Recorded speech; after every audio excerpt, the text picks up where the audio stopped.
Alrighty. So here we are at the 2021 Nebra annual meeting. It's a little different than years past. I think actually, in a way, this is better. It certainly means we don't have to travel as much. We magically record the whole thing with actual good quality because it's all on the internet. So I think this is probably the future of the annual meeting promoter summit. But we'll see. Maybe people really like sitting in a room and driving a long way. But I feel like one of the things that's changed in 2021 is online meetings. So I bet we do this again. If you're clueless like me, we got some quick overview on Zoom basics. It's funny, I put these in and I didn't look at them, and I don't even know what to say. But looks like, so lower left is how you're going to unmute yourself if you have something to say, and I guess we'll call on you from the chat. For anybody joining late, the process here is to keep everyone muted, but please type in chat as much as you want, as much as you can. I'm used to presenting in a room of people that just say whatever they feel like, and I'd like to keep it that way. So chat as much as you want.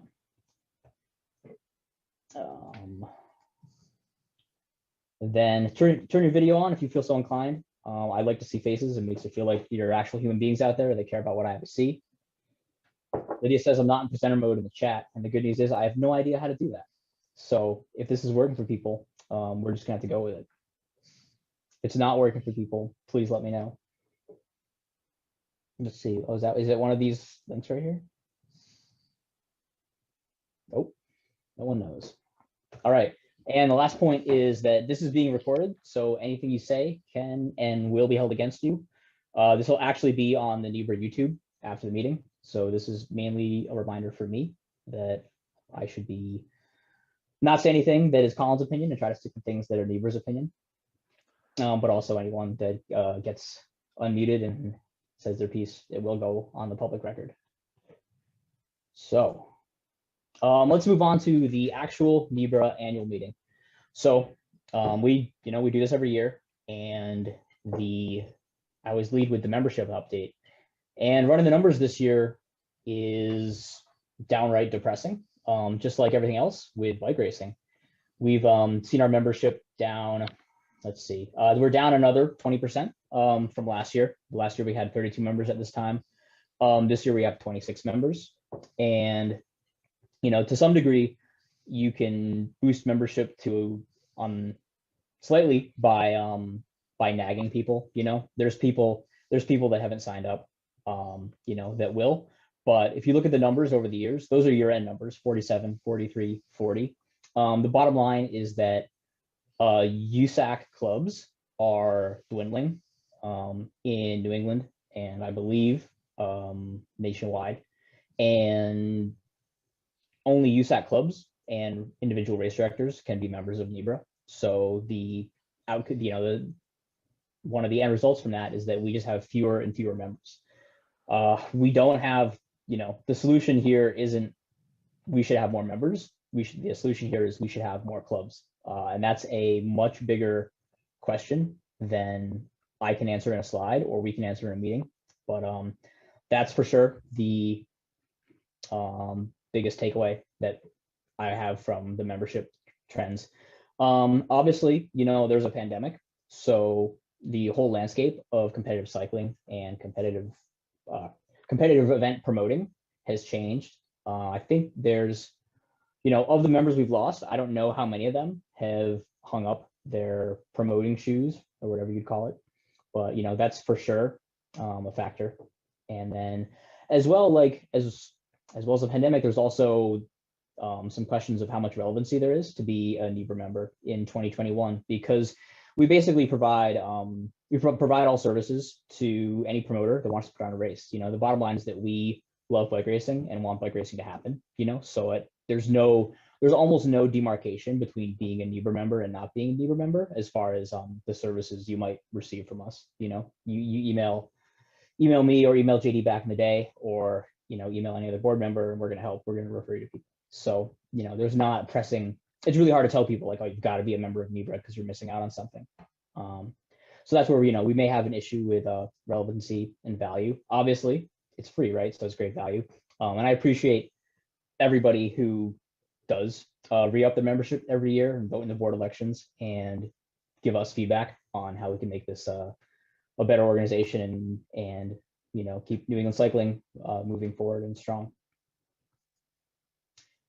So the review of 2020, I bet you've heard this kind of story a few times in the last 11 months, which is that there was a pandemic, and around mid-March, organized cycling effectively ceased to exist in New England. I believe there was one Plainville, maybe two. That was the entire competitive road season until I think late August. Brian, I believe there was some training races at Rensselaer Field. Is that correct? Yep.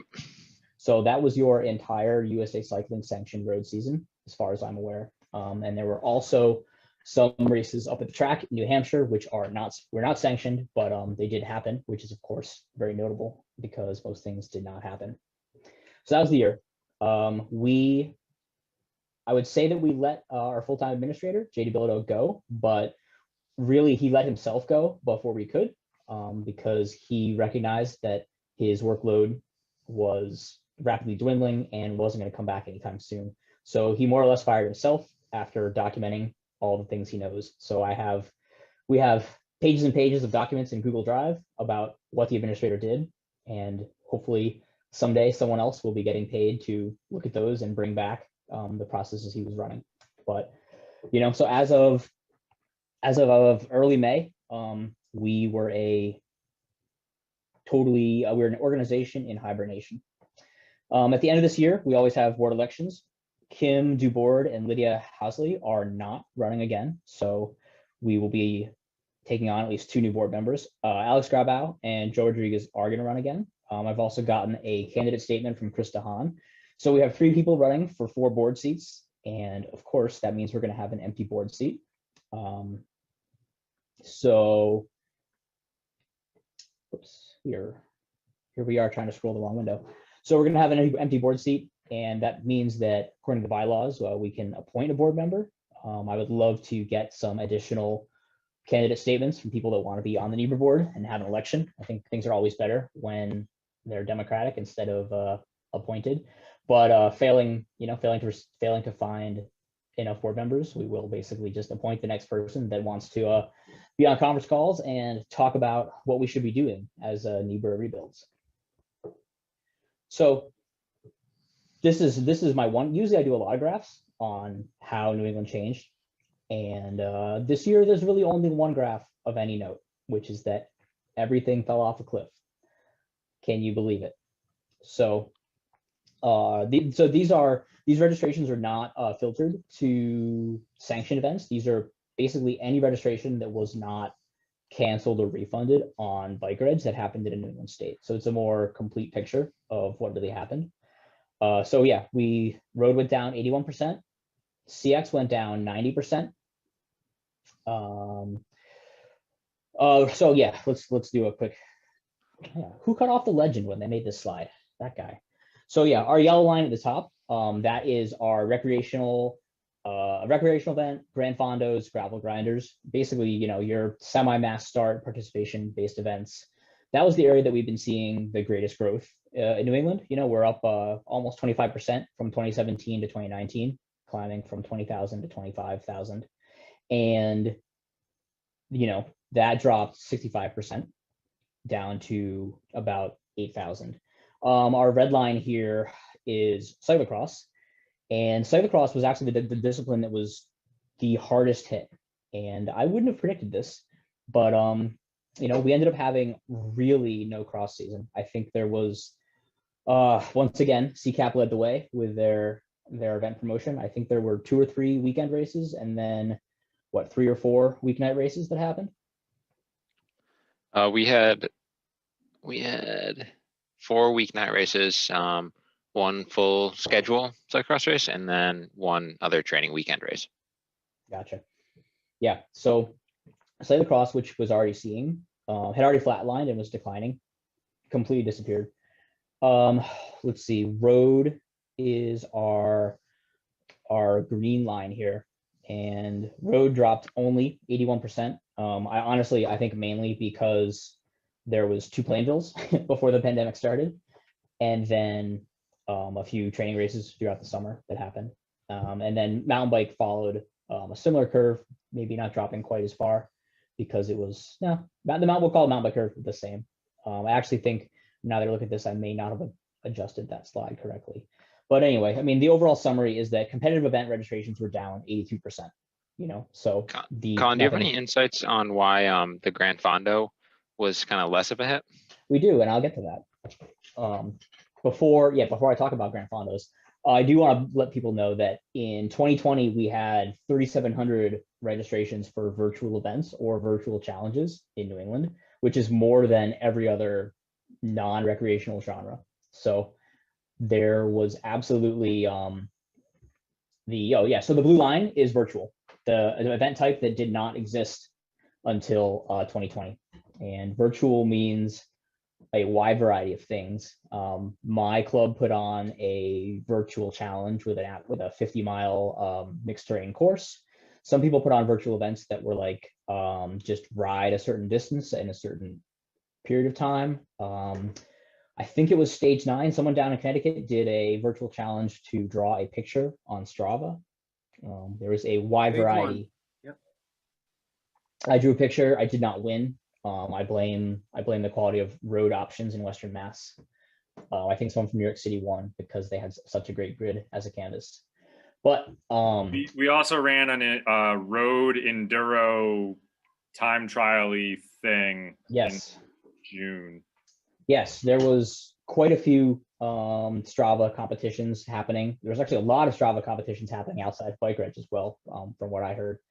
Strava was really the way people raced, but 3,700 people paid money to do virtual things, which is, I think, speaks to the amount of demand there is still for competition, and I think that's a good sign going forward. So now to move back into business effectively, this is the year's financials for the organization. We ended up spending about $23,000 because we had a full-time employee until May. We also pay $1,000 stipend for officials assignments.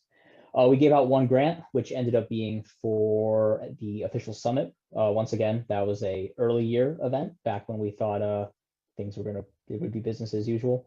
And we got $1,000 in miscellaneous expenses.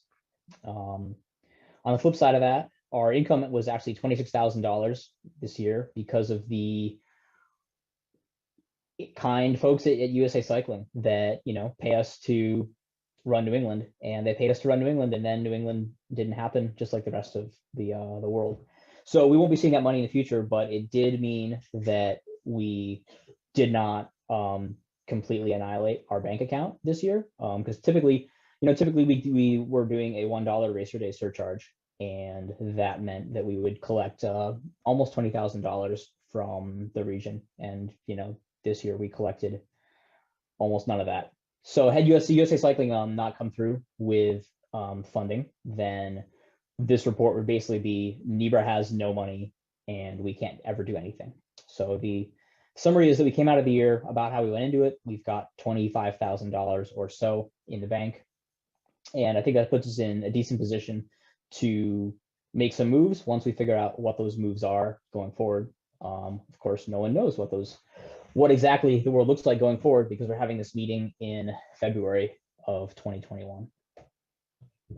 The biggest change for us going forward, as I mentioned, is so last year we got a ton of money from USA Cycling, and this year we're getting basically no money from USA Cycling.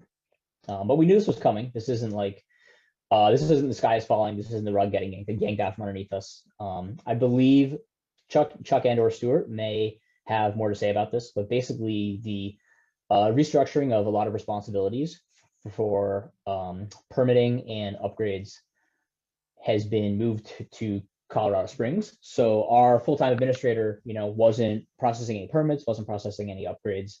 That's reduced the amount of work that we have to do quite a bit, and correspondingly reduced the amount of funding we get to do that work. Our funding model from USA Cycling going forward is 20 cents per unique rider day. So we can expect to see $3,000 to $6,000 sent our way to manage the region. We would see $6,000 if we did racer days in 2021 that were equivalent to 2019. However, I would be blown away if the 2021 season ended up being equal to 2019. I think we will see significant rebound, but there's no way we're going to have a normal, full size year. So probably less than 6,000. I honestly think it'll be closer down to 3. But that's the the beauty of having an actual bank account is we don't have to sweat a few $100 in rider days to keep from going bankrupt. Our core remaining responsibilities, according to the contract of USA Cycling, are that we still need to assign officials. We need to do our best to coordinate schedules among our promoters, and then coordinate our schedules among promoters. We need to encourage promoters to sanction with USA Cycling, which, in my opinion, is still a no-brainer more than ever because of COVID and insurance. And we need to also host a promoter summit. So thank you for joining me in the Nebra Promoter Summit. So now let's talk about the future of Nebra and bike racing a little bit. So here's a screenshot from my my New York Times email of the day, and according to people that know more than me, the drop is real. At the same time, it's interesting to remember that the new COVID cases per day on September 1st were still less than half of what the COVID cases are now. And yet on September 1st, no one was beating down my door to put on cross races. So you can take a graph like this as kind of two perspectives, right? Which is one is, things are still worse nationally, and the Massachusetts graph does follow this to some degree, or New England graph will say. Things are still worse nationally than they were last fall, and last fall didn't see a lot of bike racing. At the same time, we're seeing a bigger, faster drop than we've ever seen since the start of the pandemic. So, forecasting what the world's going to look like in April or June or August is still super hard. So, yeah, it's one of those things we just gotta play it by ear. I think without a doubt, signs point to having more racing in 2021 than we did in 2020, both because of things are getting safer, even though the second wave has been pretty substantial, the death rate and hospitalizations have been lower, so as far as we're nowhere near the March, April of last year point of the crisis. And people are also getting better at working with COVID and working around COVID. And I think people are getting more comfortable with doing events, especially events that are outside. And there's a variety of other organizations in the world that are forging ahead with their activities. And that helps, in general, everyone be comfortable with still doing things in a COVID world. And yeah, so I think this combination of factors means that putting on a bike race in 2021 is much more doable than 2020. And I think a lot of people are going a bit stir crazy, and that is another reason why we'll see some more bike races. So then the question might be, what's the role of Nebra for 2021? And this remains very hard to define. I mean, we've got a bunch of money. Should we spend the money on grants? Should we spend it specifically on COVID grants? Should we be trying to take bike races that would not be financially viable and make them viable? Or should we be marketing to new riders? So I'm sure all of you know that there's been massive growth in people doing things outside. If you've tried to get any bike part this year, you'll discover you can't do it. And if you try to buy a bike, you can't do it. And if you go to the trails, they're busier than they've ever been. There's more casual cyclists in the world now than there was 2 years ago. Should we be spending our efforts and money trying to get them to try bike racing? Zwift is bigger than it's ever been. All those people are, I'd like to think, curious about the real thing. So that's a place we could spend money. And then there's social media presence. Whether or not it's even valuable to have a coordinated social media presence is up for debate, but that's certainly something we can spend money on, and it doesn't need to be that much money. So we could use that to amplify promoters' marketing efforts, maybe do some of our own. That's a role we used to have that we've had for many years. And then obviously that role stopped when we stopped having employees. And then obviously the role, we have the responsibility of communication. And that really is the one role that like is guaranteed to happen. I do believe I have answered every email that has come to Nebra this winter. If I didn't answer your email, you should call me out in chat right now. If I didn't answer your email quickly, that's another story, but that's the way it is. And then scheduling, I put a question mark after that just because I don't know what the heck I was doing when I was using the keyboard. Scheduling is one thing that we're absolutely committed to and will be doing. We've recently ran another survey to see what people were thinking for 2021. We got, I think we're up to low 30s in terms of number of responses. So that's been good to see. The good news on all the scheduling stuff for 2021 is because, race promotion is still in a depressed state, there's no calendar conflicts. If you want to do a race, you got 99 problems, but finding a date ain't one. So that's good. And then I guess if those are our goals, then the question is how does Nebra achieve this? We can give out very task-based stipends. That's something, that's what we do with officials assignments. Wrangling officials all year is real work. Real work should be paid. We have money, so they get paid a stipend. We can hire, we can do an additional stipend for social media, for marketing, who knows? Or we can consider bringing back some part-time staff. We're very clearly not in a position to do any full-time staffing unless we can, unless we find like a whole new funding source, and that's totally unlikely. And then of course there's also volunteers, me sending emails about schedules and me running this meeting, like that's all volunteer based stuff. So depending on how big the work is, a lot of times we can just cover it with volunteers. So to remember who we are and why we're doing what we do, this is from last year's summit. We used Mentimeter, and we've actually got another Mentimeter segment that we will get to later, unless the meeting drags on too long. And the number one, this is what people wanted help with. The number one thing was minimizing event calendar conflicts. So we will definitely stay committed to that. And then marketing outreach ranked highly as well as sponsorship and race financing. So that's why grants are on the list and marketing social media is on the list.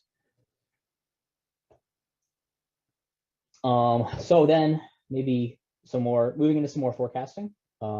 This is last year's survey results of what people care about when they decide what events to do. And the key thing here, so how close the event is and the weather forecast. So the issue we believe that racers' primary concern is convenience, and their lowest concern, of course, is prize money. Entry fee falls somewhere in the middle.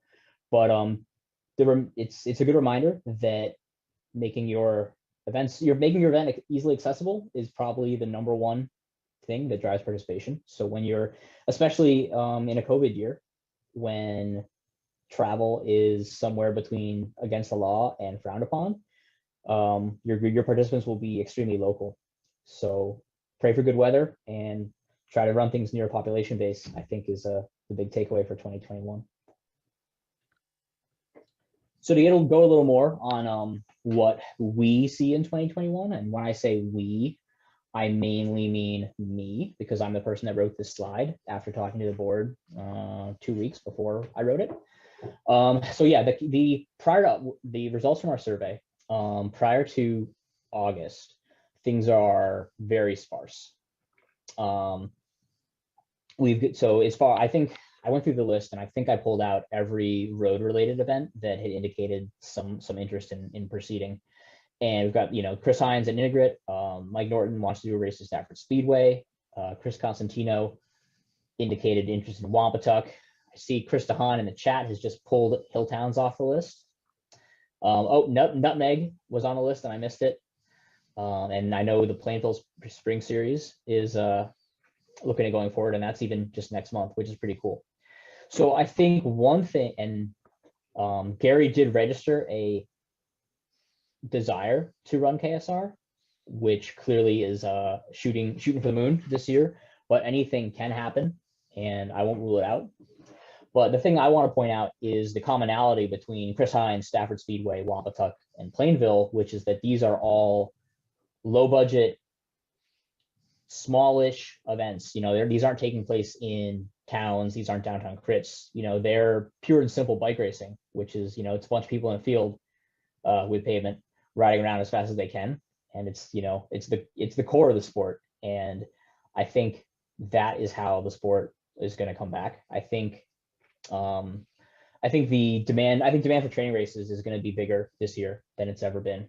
I'm very confident that demand outstrips supply. All you have to do is go anywhere outdoors this year to see how many people are doing things. And all you have to do is look at Zwift to see how many bike racers are racing bikes right now. I mean, if I would pay money to do a time trial, and if you know me, you know how ridiculous that is. So that's where we're at right now. I'm not saying this to pressure anyone into putting on their race. There's a lot of factors that go into race promoting, even when there's not a pandemic. But I do firmly believe that racer turnout will not be a problem. One observation also that I've had, is that going forward, public venues are going to be harder than ever this year because the people that make decisions for towns don't have really any financial incentive to let events happen. It's always easier to just say no, and then in the name of public safety. And it's really hard to push back on someone that just says, well, we don't feel safe about an event. So I think if you have a public venue for what you're doing, this is going to be the hardest year because you've got to convince them that bike races are not super spreader events. And then on the flip side, private venues, I think, will be easier than ever. There's a lot of businesses that rely on having people come to their property and do things, have had a really tough 2020 and are very open to events and would be thrilled, I think. But clearly, those kind of business, the benefit of public venues is a lot of times they're cheap or free, as long as you fill the right permits and take the right steps. Private venues, of course, cost money, but then it's just one person you're trying to break through. And so my final slide is a brief reminder. So bike racing, fully didn't happen in 2020. This is a quick sampling of things that have been in my inbox in the last 2 weeks. Here we have an article about Millennium Running, who is a professional running race promoter in New Hampshire. They've done 37 in-person events last year. They're doing 34 more in-person events. They have some COVID protocols. They have like some wave starts, so they've slightly changed their events, but they're still going forward with running events because that's their business. Ski mountaineering racing, here's our picture on the right. We see a group of people not wearing masks, walking up a mountain together, and I know it looks like it's easy, but if you've ever ski mountaineered, it's actually horribly difficult. So I guarantee those people are breathing hard. But that's another example. This is a sport that did not shut down and has not shut down. The New England Nordic Ski Association, here we are. This is the start of a time trial format event, and it's just happening. They're having a whole ski season. They're racing. I think maybe the only change is that they may not be doing mass start racing in Mensa this year. And then, of course, there's the fully private sector. This is a screenshot from the Killington webcam that I grabbed at 3 o'clock. And I don't know how different that looks from a normal year, but that's more of a crowd than you'll see at many bike races and every training race. So I would just like to end that with the note that sports are still happening. They're going to keep happening, and people find a way. And I fully intend to find a way this year to run at least some events, if not all. And I think a lot of people are in the same boat. So that is the Nebra annual meeting. I probably missed some things. If you called me out in the chat was moving too fast and I was talking too much to actually follow it. So if anything important happened, maybe Brian will tell me. And other than that, I guess I'm going to turn it over to Chuck and/or Stuart from USA Cycling, who's going to give us an update on what our national governing body has been up to in 2021. Great, thanks, Colin. This is Chuck. If you don't mind, I'm going to share my screen. So appreciate it. So I need to be enabled for screen sharing. You guys got me locked out. I'm used to running the Zooms. So I gotcha. all right, thanks. All right.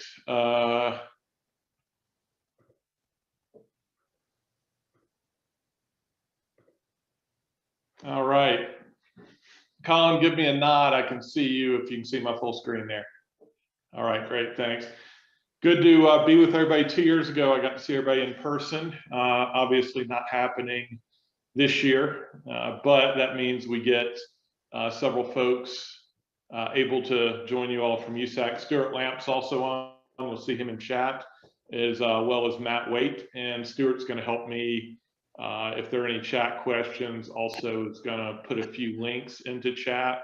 We're going to talk about a few documents, and he'll put some links in there so you all can download those, and we can certainly send those to Colin for distribution as well. Colin asked me to just do an update, talk about insurance, which is always my favorite thing in the world to discuss, and just give an update on the organization and some organizer initiatives we're working on next year. We've done quite a few webinars for event organizers. Those are archived on our website. You're welcome to go take a look, and we're going to reference a couple of those with insurance and permitting. We also had our official summit last weekend, which we do every 2 years. Out of 160 folks on Saturday and Sunday. There's some good info there, including a sort of State of the Union by Rob. That'll all be up and available probably next week. It's just a lot to chop up and get put up on the website. And this Thursday and Friday, we're going to have an event organizers webinar that Tara McCarthy, our national events director, is running. And if you don't have the info, Stuart can drop that in chat. It's a Zoom, it's free. And we are going to record that and post that as well. So no stress if you can't make that. You'll be able to see it afterwards. But I'm going to give just a general update and certainly take some Q&A. I'm going to try to keep an eye on chat. And Stuart will probably either answer or bring it to me later. So I want to go over a little bit about events, give you more. Colin asked for more of a national view than just the view he showed in his chart, which is Nebra events. I'm going to try to do that. So I want to talk a little about 2020. Start off a little more positive. We actually, for the first time in years, we're seeing both event days and rider days up before March 1st last year, which was a positive sign. I don't want to say we had sort of found bottom from the years of downward trend, but for the first time, I've been at USA Cycling since 2015, been in this job for a year and a half. We were starting to trend back up, which was good. We're up about 5% overall. Mountain bike was through the roof. We were at one point up 50 or 60% in participant days in mountain bike, and that will matter to Nebra. I'll talk a little about in the Q&A about the LA agreement. A few things we did there: mountain bike license and permit incentives to bring mountain bike events back on board who had left us years ago. Really did a big effort. You all saw in the chart that Colin showed that the gravel and Fondo, sort of those non-race events, we've really had a big sales effort to go get those on board. Did things like new permitting. I'll talk about some subsidies we're doing for organizers, try to relieve some burdens there, and did some new incentives to events to come on board with us. So we were starting to actually see some stabilization, and then first week of March hit, and everybody sees what happened. So where we ended up with at the end of the year, about a 75% decrease in sanctioned events last year. Our participant days were at about 20% from the previous year, from 2019. Definitely saw events not being run as they had been before. If you all recall, we did a halt on all permitting basically between mid-March and May 31st, and then we started re-permitting events. That allowed everybody to get a little caught up and figure out how we were going to run things better. We did see events happen after that, but they were different. Smaller, social distance, more time trials, mountain bike events. I'll talk a little more about challenge events later. People are doing events, are just doing them very differently than they have in the past. I think everybody saw the big move to virtual, which we certainly did last year. And we have 4 partners now on board from the virtual space we didn't have last year. The change to virtual events, I'll sort of put that into 2 formats. We saw what I consider sort of a true virtual event, which is your road grand tours, your Zwifts, your full gas, where people are on a smart trainer and doing it online. We have had a Zwift series. We have the Pro Road Tour events with Echelon on RGT. We have some stuff on full gas. And we actually ran an esports trials. We're the only national federation to do that and prep for the eWorlds that happened for the first time last year. We also have, we've seen really a lot of challenge events. That's what we call events that are the Strava challenges, the ones that you all were mentioning earlier, whether it's an elevation challenge, go out and ride this distance, using any of the platforms out there. We have gotten involved with those, and we've seen a ton of events. Pan Mass Challenge didn't happen as it normally did this year. We actually assisted them. They had a great challenge event and raised a ton of money. And I think you all locally know the kind of money that brings into their organization. So a lot of especially charity organizers were able to move to those challenge events. We did start to sanction and insure those events, which is something that they really needed because there is a bit of risk there. And that's something we're going to continue on doing. We really see that those events are really going to become part of how events happen in the future. As an example, I've worked with JDRF and helped them, juvenile diabetes, with some events. They canceled all of their virtual or all their real life events last year. They did a virtual challenge, and next year they're going to do both. So I think we're going to see that, just like we're probably going to see Zoom meetings from here forward, instead of all flying in or driving in to meet together. And modification of what we saw for normal formats. If you've not seen them, please look through our COVID guidelines. I'm actually spending the weekend updating those. I saw some stuff in chat about codifying COVID practices. We're going to provide a little more guidance by the end of the week, just for how to do more mass start type events. COVID's impacted all of us, but we're really trying to look at some new opportunities. I think the challenge and virtual being one, and working with new organizers being another one. So move on and take a look at that for 21. We're expecting, obviously, the first part of the year to be really soft, and we will see an increase, we think, in numbers in summer and moving onward. Colin mentioned some stuff going on summer and later. I saw in chat asking about national championships.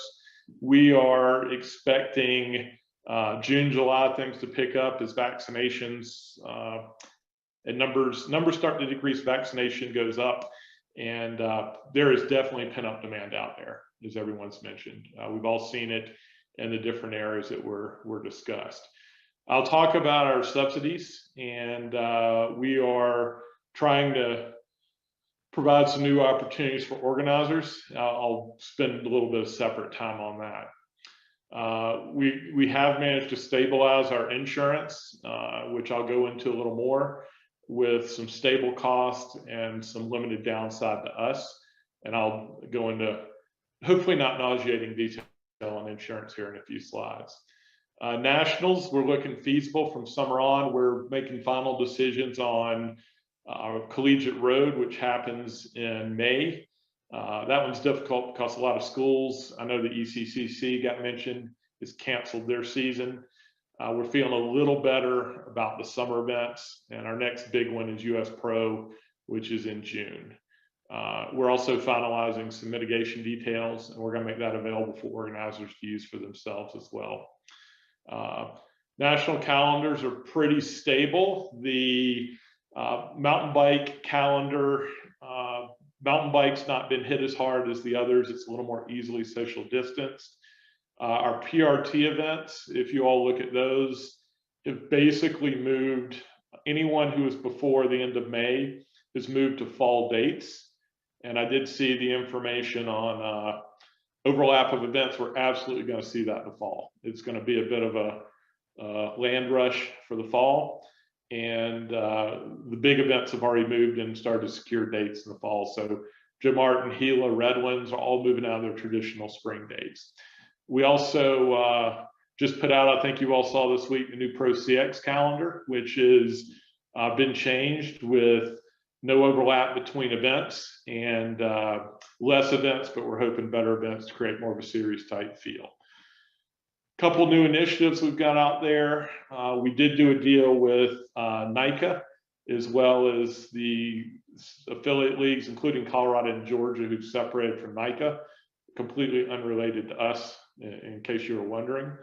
We are going to accept NICA events for race results. And it's not just with NICA, but in general, we are doing free junior licenses. So 18-year-olds and under, there's no charge now for domestic race license. People can just go online and get them. Saw got put in as well. We're doing the same deal with New England High School as well, and we're on the phone with them this week, which we've been doing. So we consider all that good stuff. I'll talk a little more about the subsidy program. We are stable as well with the UCI teams. We've seen a net increase by one of our continentals, and domestic elite teams are looking pretty good this year. So, you know, the good news here, I think, for 21 is most of the people have been able to weather 2020 pretty well. But the message is we need to get out there and start racing bikes again for a variety of reasons. All right, I want to talk about insurance, and I've got a Q&A time set on the end. If I missed something in chat, I haven't seen anything come through that was mission critical, but I'll go in and Stuart will help me out with that. So just seeing if there's anything. I don't see anything major. Talk about insurance for 21. These are some slides, our insurance webinar. Stuart, if you can put that link in chat. We did do an insurance webinar, and you are welcome to go in and look at that if you want the in-depth. Basically, the market is really hard right now for insurance. We say this every year, it's only gotten worse. We actually found out that 2 of our national governing bodies with the Olympic movement were not actually able to secure insurance this year, which is scary. So we cover cycling. It's USA Cycling. 2 of the other NGBs out there were left without insurance. I don't think anyone's seen a decrease in their pricing overall. We're a little unique probably in that we essentially extend our insurance to you all. And so we have a little more risk and exposure aside from our normal internals. Talk about pricing a bit. So what we've generally done in the past, and I think this will frame, unfortunately, one of the big hits we took last year as an organization, is normally we go out in November, December, and we secure insurance for the following year. And we prepay, if you can imagine prepaying for your car insurance, which you probably do for the year. What we do then is go out and all those insurance surcharges you all pay, we take how much we pay, we divide it by the normal amount of event days we see. We do some math and we end up with a per Rotterdam charge that pays down that insurance bill. Well, we paid over $2 million for an insurance bill, and we were down 75% or 80% in Rotterdams. So you can guess what that did. And we did not get that money we paid back. What we've done this year is done that a little differently to de-risk it. It doesn't have the upside if we have a good year, but the downside's not as bad.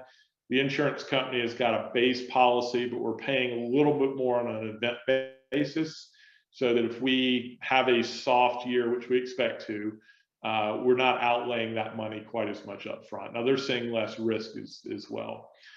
So we're estimating based on how we've done estimates this year of what we're going to see, that's about just under a $2 million bill, which is lower. We ran about just under 500,000 racer days or rotter days in 2019. This year we're forecasting there 377,000. So we take that, do some division, and that average cost per rider is about $5.14. We are going to subsidize a portion of that to start out. So our per rider day this year is $5 for most events. It's $4 for fun rides and charity rides.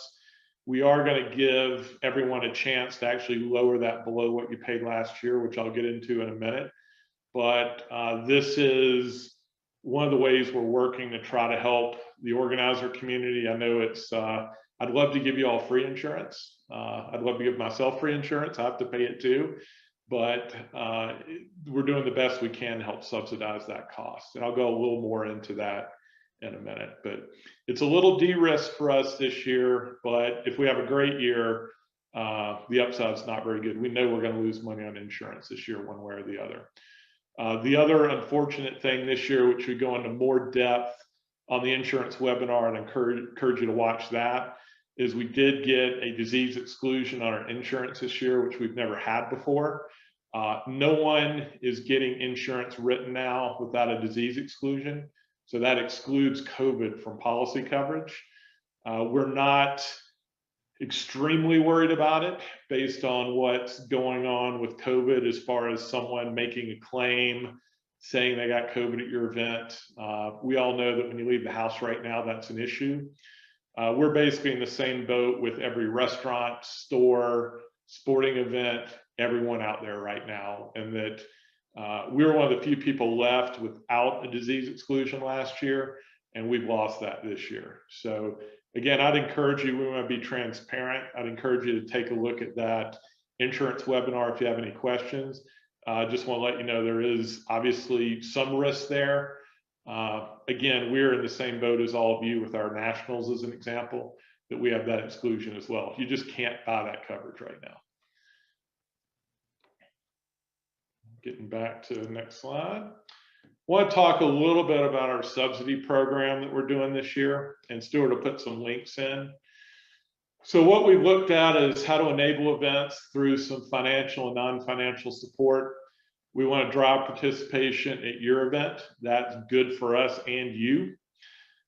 Increase participation for groups that we've traditionally had a tough time doing it with, which is juniors, women, some other communities that I know it's a lot easier to put a master's race with a bunch of guys out there than a small race for women sometimes. And we're going to try to provide some incentive to change that formula. And aside from the race side, provide some benefits for our members at ROD events. So events that don't require a license, and entice them to join, which helps our organization out. What I do want to say is, people say, you just want members for yourself. The better we can do with getting members, the better we can help you all out in our race community. I think we've got some proof of that. We're investing about $500,000 in general fund and just keeping insurance prices lower. The more we could get in the door in regards to just income in the organization, it is not sending Stuart Lamp or Matt Waite on vacation. It's going back into you all and into the sport. Saw a couple chats before I move on to this. We have included the waiver, updated the waiver. It doesn't specifically say COVID. It includes more disease in general. And Daniel, the waiver should be up. Stuart, if you don't mind putting that in chat, and that should be updated on the Bike Reg website as well. So we'll put that in. So yeah, we're looking to provide some mutually beneficial benefits for you all and for us, and try to get more people to events. I want to talk a little about the event subsidy. So we're providing subsidized insurance products. We want to incentivize race events through some targeted discounts.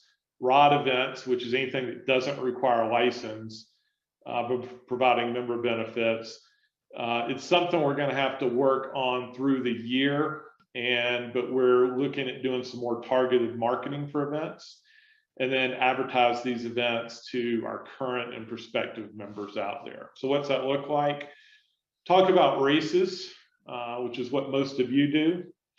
So we're going to provide some fee assistance. We're through subsidized insurance, and we're going to target some marketing. So what we're looking for is basically, we're going to give you all a menu of things you can do good. And those could include, I just gave some examples here, and they're more in depth in regards to what Stuart sent you in the link. Examples are if you do prize money equality between men and women, if you do a novice race experience, which we outline in more detail, but essentially a little step above and beyond for your new riders and explaining your event to them. If you have dedicated women's or dedicated juniors races, if you do a new rider clinic, if you use Bike Reg, if you upload your results within 48 hours. We've got 8 or 9 things listed, and you need to do about half of those. And some of them are not very hard, but we want you to do. We're going to lower your insurance bill on the tail end, and we're going to take that insurance bill down below what it was last year. So right now it's 5 default. If you do these things, we are going to drop that to 470, and this is for race events. And we're going to work also to market your event. As an example, if you do a standalone junior race using the criteria we set forth, there will be a junior friendly icon in the calendar listing next to your event. Same thing for women's racing, same thing for that novice race experience. So we're going to advertise that you're doing these good things and try to drive some more people. As we get our new marketing software more engaged through the year, I'm not going to promise exceptional results up front, but we are going to work on it as we move through. We are going to be able to more specifically target participants. For instance, if you're doing a junior standalone junior race, we're going to be able within the region to market to those juniors. If you're doing a novice friendly event, we can look at folks who may have done Grand Fondos or gravel who haven't raced before and try to kick them into bike racing. Getting a lot more specific in our marketing is something we're going to work on over the coming year. So again, we want people who've not had super incentive to participate to do it, do good things for the sport, and lower the price for you all. Give you a little organizational update, and I didn't add it in, but I'll talk a little about the LA relationship that Colin discussed. 2020 was obviously tough for us. You heard from Colin about impact there. We right now are bringing some staff back. We're basically hit almost half of our normal staffing. We lost just over 40% of our normal staff between furloughs and layoffs. My department, which handles operations, went from 16 staff to 5 staff in the course of a month or two. So even though we weren't racing, I can tell you we still had a lot of stuff coming in the door and a lot of workload. It was frustrating, as I know it was for you all probably in your day-to-day jobs, and that wasn't necessarily what we signed up for. So we were getting a lot of workload in and didn't have a lot of staff to do it. We're already looking better. Matt Waite rejoined us and is on the call here. A few months ago, we brought in a couple of our other regional managers back. We brought one of our race operations staff back. We're actually hiring an event manager. Stuart, if you can grab that out of this job things in Slack, we'll send that out to you all. We just posted a new national event manager position we're going to do. And John, I'll talk about the website here in a minute. So I'm not IT, but I'm frustrated as you are. We managed to retain talent and knowledge. A lot of you work with Alicia Fraser as an example. She's been working her tail off, and we managed to keep her. Stuart, Tara, and are bringing back many staff instead of having to rehire. So there hadn't been a huge brain drain. And yeah, we managed to have staff rise to the occasion. And it's been a tough few months, but it's been tough for everybody. So we're not complaining. Just want to give you all the reality. And I want to talk a little about the LA relationship. What we've done with the LA agreement, Colin didn't go into a huge amount of detail. I'll probably go into a little more. we did change the model of how we pay. What we have done is expand the events that we pay the LA for. So that per rider surcharge that we were talking about is now going to pay across the board for any event. That includes non-race events. Traditionally, that was limited to road, track, cross. We've opened it up to mountain bike, gravel, grand fondos, anything. And we had talked to JD about this and Colin as well. We really want the LAs to get much more involved nationally with all of those other types of events out there. Still help with and be race focused, but as we all know, the sport's changing, and we're hoping the LA changes.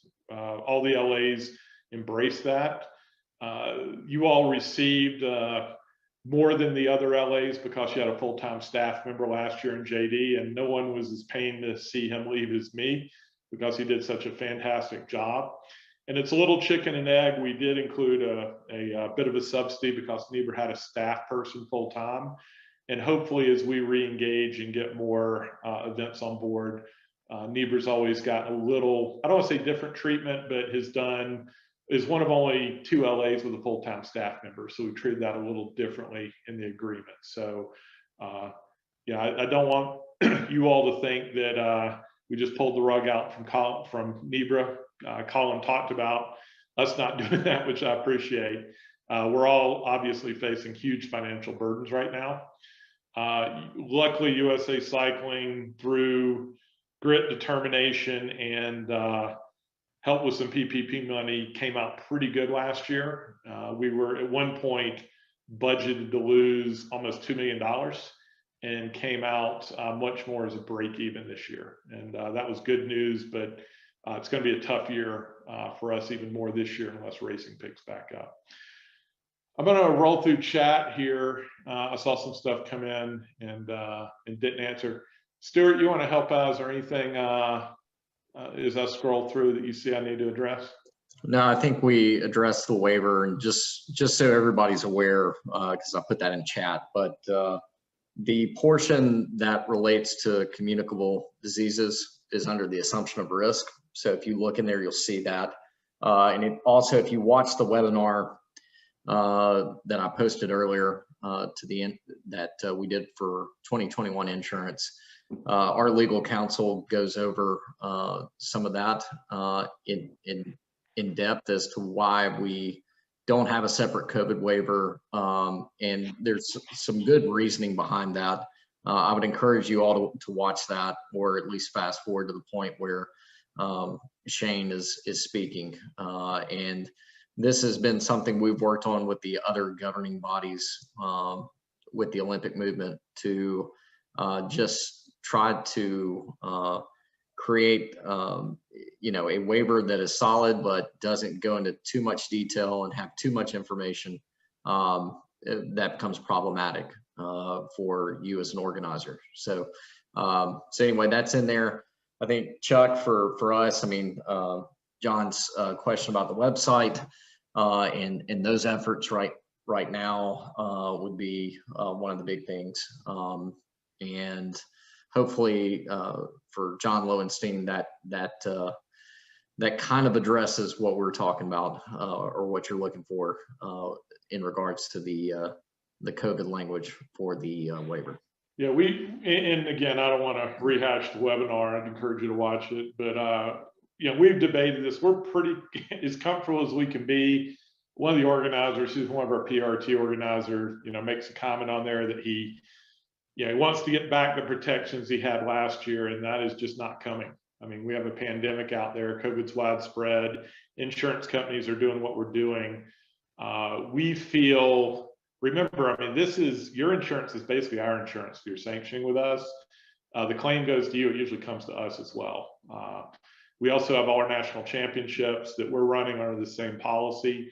I am, not worried about this beyond the worry that I have about putting people on the road or the trail anyway. We feel pretty good about where we are. We don't think a separate COVID waiver is necessarily needed, and it may do some harm there as well. But listen to that. If you have any questions, let's go from there. Got a couple. John asked about the website. We actually just had a call, town hall call on Friday morning.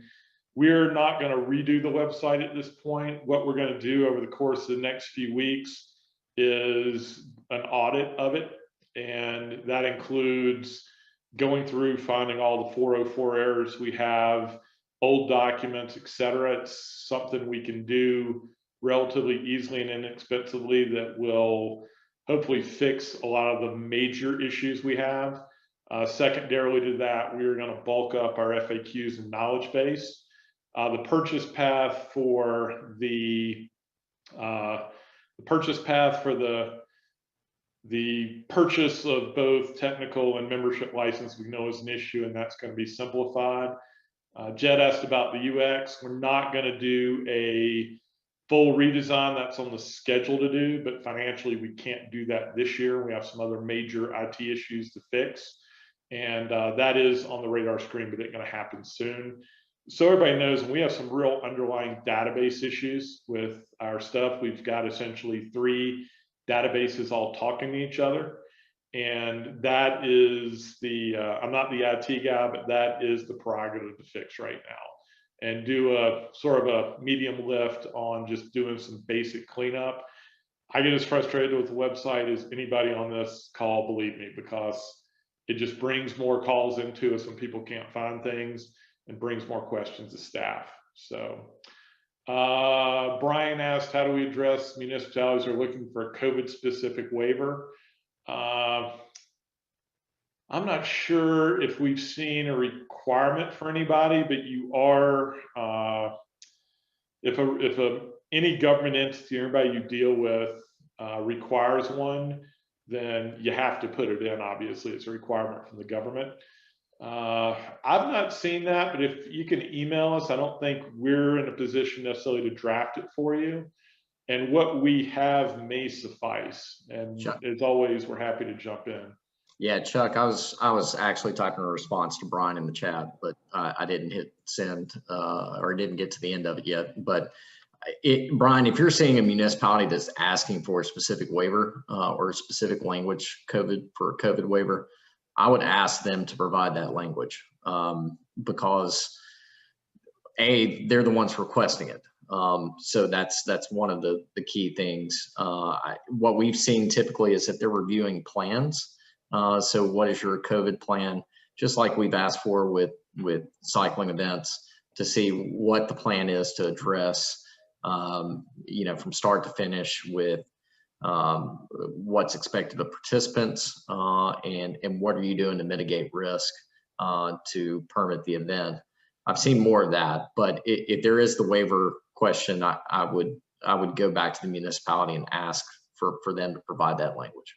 Right, thanks. Yeah, I was more so asking just because John had mentioned that his town was asking for that. We haven't directly been asked for that as much as we have like what our COVID protocols are and what our plan is. Yeah, and one thing just to highlight real quick, earlier in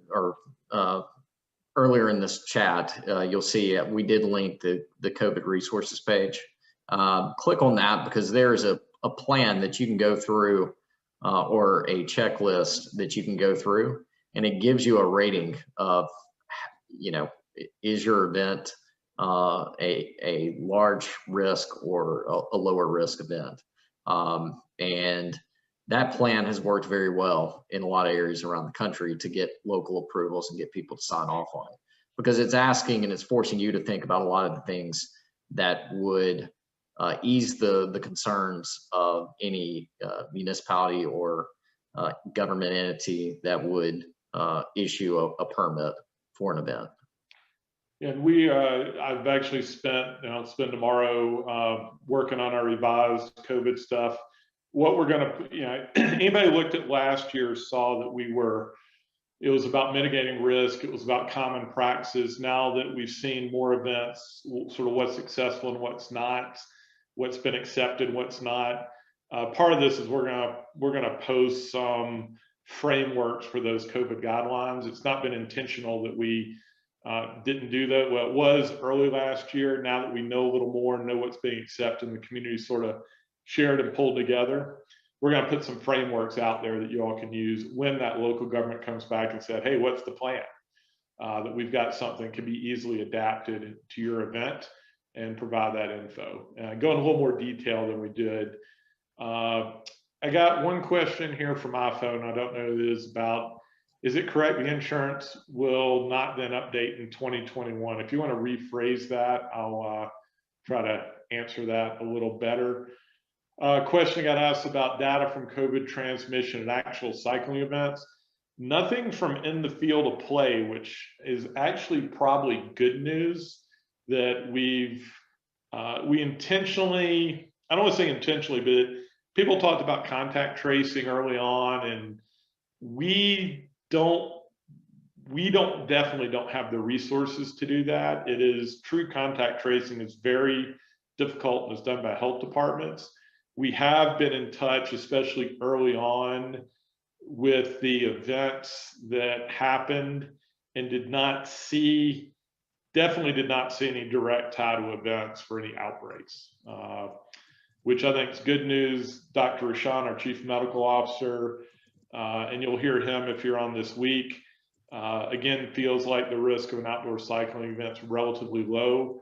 Where we've seen and he's seen issues is definitely indoor stuff. It's the before and after, not as much the actual being out on the bike that's the issue. Okay, that got reworded. Insurance language disease exclusion will be the case for all of 21. Yes, it started January 1 when the policy renewed, and will probably be the case forever, looking at how it is for everybody else. I mean, even the NFL can't buy this stuff right now. So everybody's unfortunately a bit in the same boat. No one wants to take, it's easy for them to include that exclusion in their policy, so they're doing it. And it's been in a ton of policies over the last couple of years that we've looked at. We just never had that exclusion. I think we're relatively caught up. So Colin, I will, I mean, we're obviously going to stay on, so I'll turn it back over to you and be here to answer any questions. Yeah, so if people felt like they were getting their USA Cycling questions answered in chat in real time, then we can move on. If anybody has additional questions that they feel like they haven't had answered, now is probably the best time to do it before we move on to the old pandemic promoting race roundtable. So just you're staring at chat's not moving. Just more content from Stuart. So yeah, for our third and final segment, I want to move on to having some people talk about their experiences race promoting in the past year. We've got Brian from CCAP and maybe Jed out there somewhere. I've officially got too many names on my screen to keep track of them. And then I know Danielle Ruin from Sunapee is on the call as well. And those are two of our promoters that really did put on events last year. And I think that's going to serve as the template we have for going forward. So I asked them to speak a little bit about what they've done to kick off a discussion of what we think this year is going to be like. So Brian, you want to talk about the CCAP 2020 event promotion experience? Yeah, totally. So some of you followed along and were able to see what we were able to put on last year, but to sum it up, we put on 11 or 12 races, 4 of them being crits, 1 being like a weekend cyclocross camp, day camp, full schedule cyclocross race, and then 5 training level races, including 1 on the weekend, and then 4 weekday races. And so Colin actually prompted me with a list of fun questions to kind of touch base on things. So without being too much of a snooze fest here, we'll go through some of them. I think like one of the biggest things for us is the process wasn't like too much different than normal, besides obviously COVID and the whole pandemic thing. Towns were concerned with that. Private landowners were concerned with that. They just kind of wanted to know that that's what we were thinking about and that was on the forefront of our mind. And so what we did to kind of prove that and have them build confidence in us was we created COVID guidelines based off of USA Cycling's recommendations, as well as our state guidelines, which is kind of super important to emphasize. USAC's policies are a great starting point and great direction, and they think about like cycling specific stuff. But definitely cross-check them with any state guidelines, which for us was the Department of Economic and Community Development. For some of you, it might be a local health department, or it might be the state health department. I'm not sure what it is for any of the other New England states because we're Connecticut. But they had some great recommendations on not cycling specific, but they had the sport segment as well as the outdoor events. And so we kind of created a mutt, and so to speak, and used guidance from both of those. Outdoor events covered certain sections and certain parts of cycling races, like everyone being there. Just about it on kind of like limits, but the sport specific segment, we ran off of kind of the running segment of things that they talked about in running races and all that. And we came up with the guidelines that we sent to the state, and we sent to all the private landowners as well as the town municipalities. Kind of gave you the same response. They said, this is great, blah, blah, blah. Just make sure everyone sees this that comes to your races. That's super important as well. And here, one of the other questions was general compliance. Actually, general compliance was great. Like for the most part, people understood and respected like what needed to be done. They're used to this stuff in their daily life, right? It's not like this is a new thing at this point. So people, they listened. I mean, the racers were very good. Aside from basically a few like grumbling parents and some spectators who didn't think they had to listen to this because they weren't actually racing, everyone listened. You had to remind people occasionally to pull their mask up just because they just weren't thinking of it. They were riding their bike and they had it down on their chin, and super easy, no problem with that. And yeah, I was actually pleasantly surprised with that. And that was one of the biggest things for us to think about, is we were just wondering what the feedback people were going to give us and how well they're actually going to listen. And I will say it was reassuring to see that. For what it's worth, there was better compliance from the kids and the juniors than there were from the parents. The kids and the juniors kind of just, they did it and they're great. Parents, for the most part, did the same thing because they wanted to see their kids race, and they wanted to be a part of that and understand that the cycling community has been built together and we want to stay together, and that's just part of it right now. So, hey, Brian, if I can interject, I think one of the things that really helped was we had, if you had attended one of our events last year, you probably saw an overabundance of COVID signage.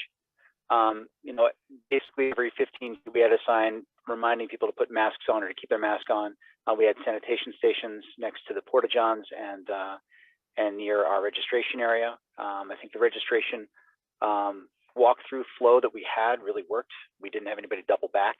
So it was all just a single lane, very similar to what you see at stores that you go into now. I think to your point about the kids were getting used to this at school, and it was just carrying over into our events.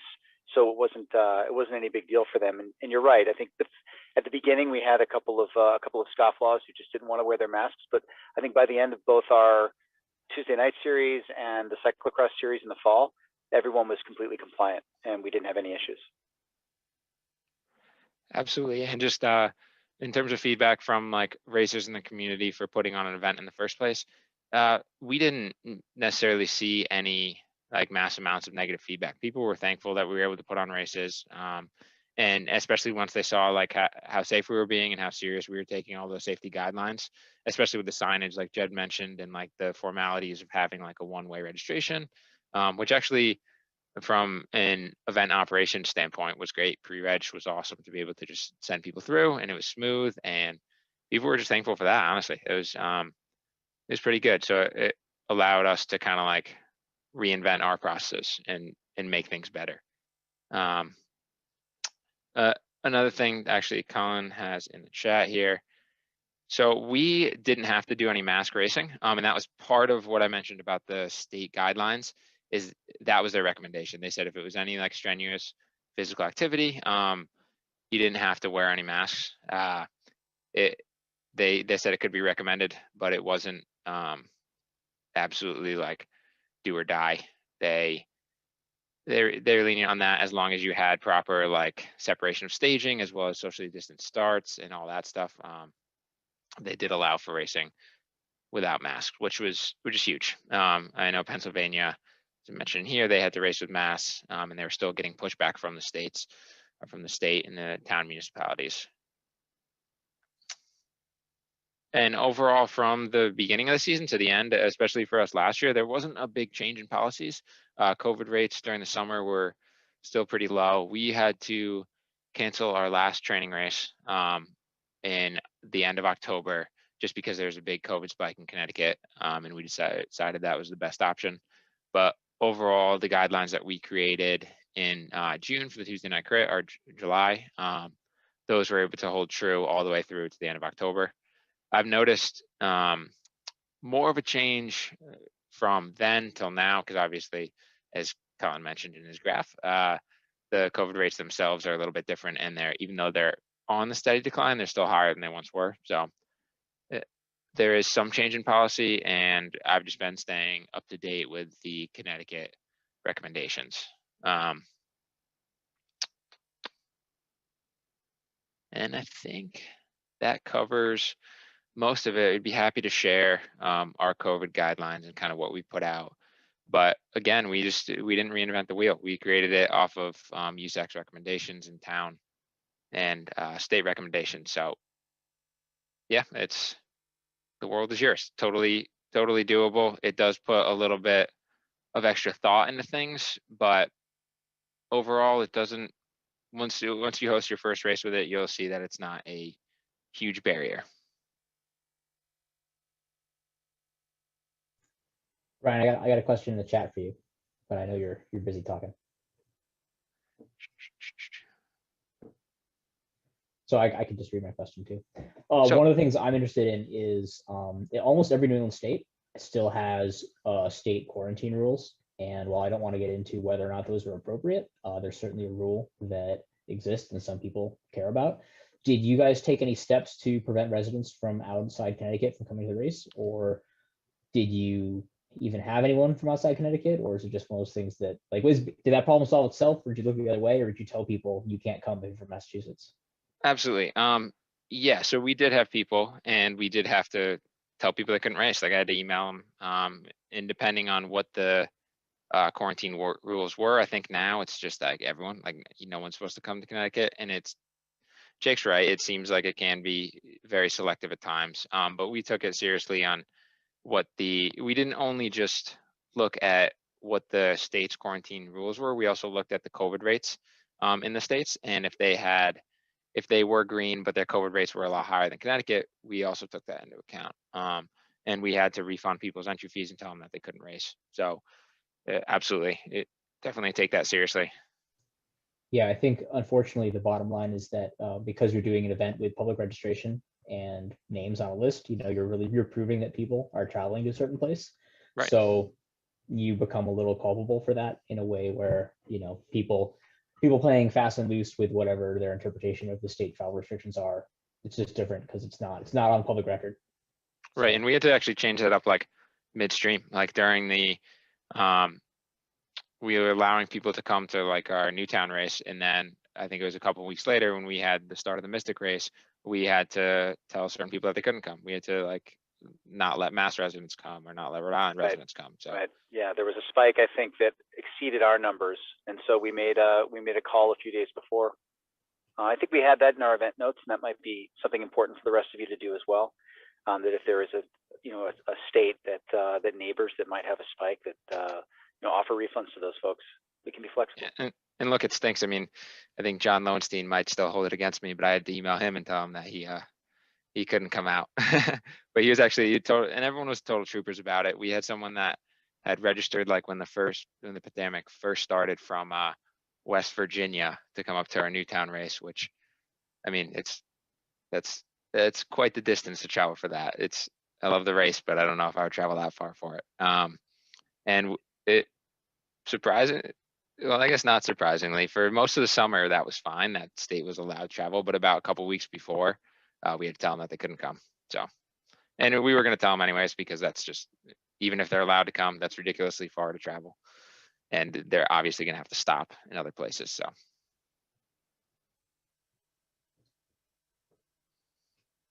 So I have a few more questions, but I want to give Danielle a chance to talk before we Absolutely. just make this the CCAP, how to run a Yeah, race. I'd love- show.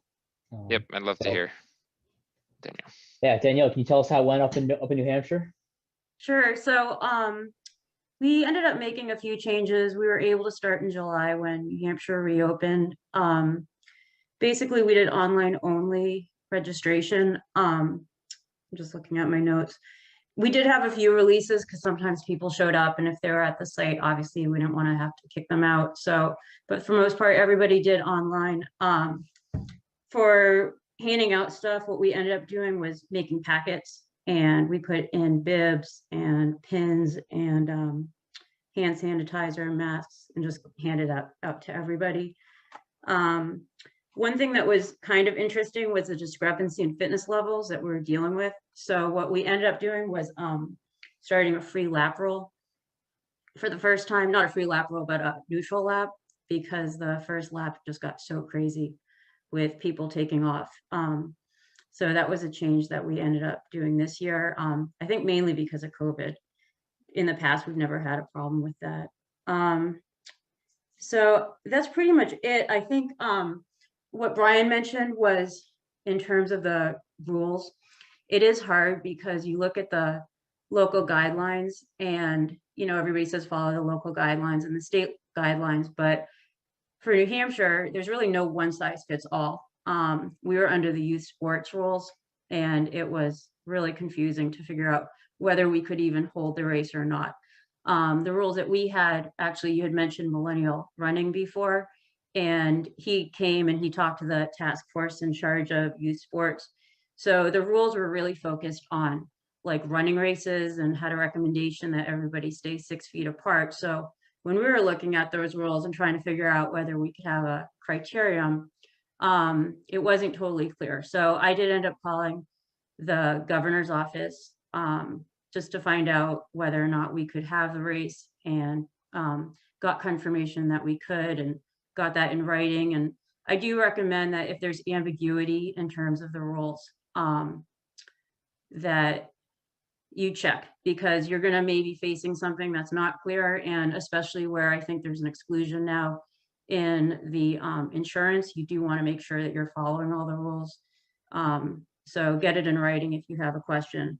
For us too, interestingly, for who was allowed to race, in New Hampshire, it said you could originally only have people from, I think, Vermont and Rhode Island. And when I called the governor's office to ask them about that and whether it would be permissible to have people from other states, they said it was. They had no problem with it whatsoever. Those rules for New Hampshire, he explained, were really focused on like little leagues and baseball, football games where, you know, piles of families would be coming up to New Hampshire, and they were really trying to prevent that. But what he did say was if it's, you know, one racer here or there coming from another state, it was fine to have them. So we did open ours up to all state athletes. But what ended up happening was mid-season, there were new rules where all of a sudden, if athletes were allowed from other states, because they made some changes for the youth sports, they had to sign a certification saying that they had quarantined for 2 weeks.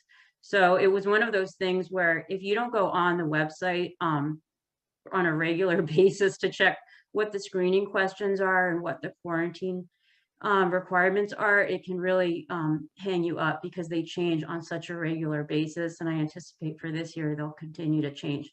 And at least in New Hampshire, there's no notification. You kind of have to just look at the website on a regular basis. So we ended up allowing people, we had pretty good compliance. We did not have a strict mask rule in New Hampshire. We asked everybody to wear a mask when they registered, and I thought that there was excellent compliance with that. It was really almost non-existent that people weren't wearing a mask. When people were warming up, they were not, for the most part, wearing a mask, nor when they were racing. So, you know, it's hard to know whether people are complying with all the rules and the screening questions, but for the most part, I think they were. One change I'm going to make for this year is on the site. when people register, I'm actually going to have them affirmatively certify that they will be complying with all of our COVID rules and all of the screening questions. So rather than just handing them out and hoping people read them and hoping people read my emails, at least I'll have something in writing saying that they've read them and they will comply with them. I think that's pretty much it for our race. I would note that, you know, New Hampshire at the time that we started to race, we had about 20 cases a day. So it was a really low COVID rate. We had almost no hospitalizations, and I felt really comfortable racing. It's still somewhat terrifying, especially I think we were one of the first races to start in July back up. But I did feel comfortable. And Brian, as you mentioned, after your first race, it seems like everything gets a lot less stressful in terms of moving forward. But, you know, one of the questions that Colin had asked was, you know, sort of the response and the backlash and some of the fears of holding the race. And for us, quite honestly, I think the biggest fear for our race was just, you know, the social media backlash. And I tried as much as possible to stay away from Twitter and all the other sites. Just, I did not want to get involved in a debate as to whether or not we should be holding the race. I felt like as a promoter, it was a decision I made. I based it on, you know, local law and the science that we saw at the time. You know, and I did see some attacks, I think, on some promoters that held races, which is actually why we ended up canceling the Concord Crit. But for us, I think that was really my biggest fear, and I wanted to just stay away from that as much as possible. And I think every promoter doing it even this year is gonna something to think about. That's all I have. Thanks, Danielle.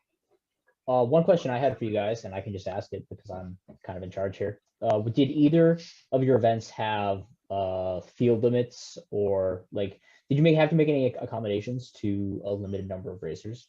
Like you weren't allowed to have a bigger than a certain size group? Yeah, for us, it was, at the time it was 50. It kept rising. But it was per wave. It was supposed to be, well, in the running guidelines, it said per wave, but the state said that's the same as a field in bike racing for us. It was 50. So Daniel, do you have any? We did not. We, you know, it's more of a local race, so we'd have about 30 or 40 people, but it wasn't like we were going to exceed 50 people in a race. Mm-hmm. Yeah, I think, you know, honestly, in 2021, a crit capped at 50 people is still a pretty normal crit. Yeah, You I know, mean, there we can't had be too many. usually it was about, we have 3 different fields going off at the same time. So yeah, it was about 30 or 40 people per field.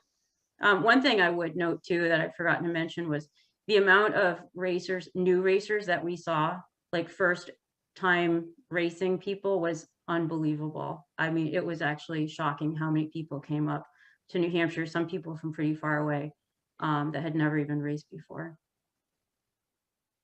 That's great to hear. So that kind of backs up this theory that there's maybe, in the end, the pandemic may end up being a wave for cycling growth, as people had to do something of that's not go to the bar.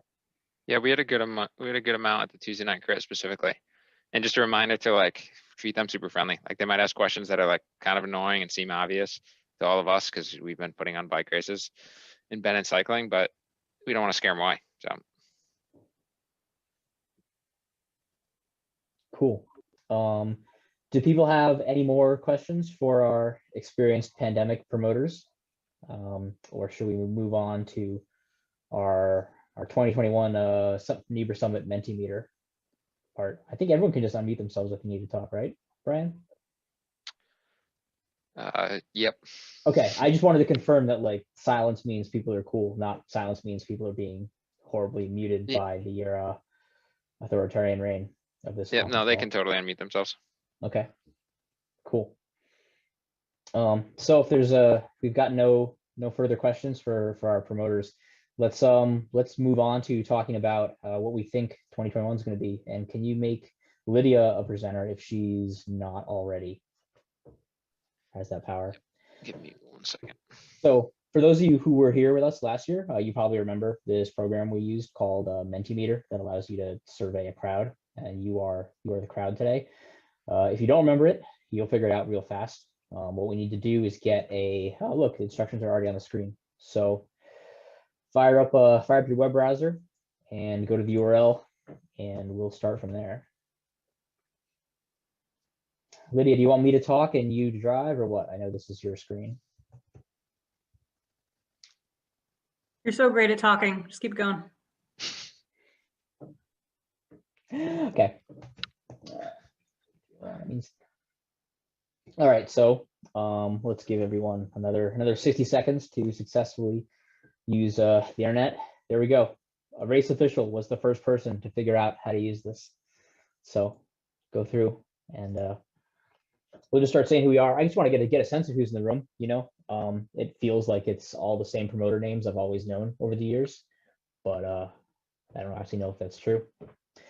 It is nice to see people present at the summit every year who don't put on races, because that means they're interested in putting on races. And that's that we always need new blood coming in. Race promoting is not easy, it's not trivial, and it's not for everyone. So we don't want New England race promoting to be the same set of people that have been doing it for 20 or 30 years, because we also need to adapt to the changing times and get fresh ideas and fresh energy in. So looking at our breakdown, we've got a lot of experienced promoters, fair number of people who only identify as club representatives. So I'll assume either they're here for the Nebra annual meeting and then just couldn't quit, or they're curious about promoting but not willing to categorize themselves as such. Got 2 USAC representatives. I wonder who they could be. I'm actually shocked to find out there's 8 officials on the call. That's great. That are, officials are actually the true unsung heroes that make the bike racing world go round. That's one of the reasons that one of Nebra's only confirmed expense for this year is to pay our officials coordinator, because it's real work that involves managing a lot of people, and those people are important and strongly affect the quality of the events we put on. So Go officials. Woo. Yeah, officials are great, and officials are underpaid for the value you get for that much experience. It's a great deal. But yeah, so it's a bunch of experienced promoters. Who'd have thought? So let's move on to some real hard hitting questions. So what are y'all thinking about your race promoting this year?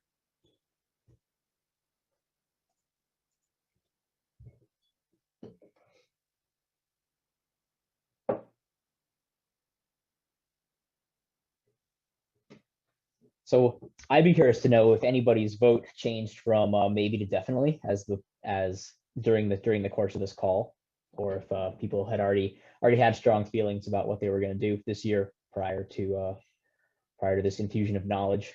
It does seem like everybody is squarely in the maybe world. Oh, I should have chat open in case people are chatting while this is happening. Try to leave some official.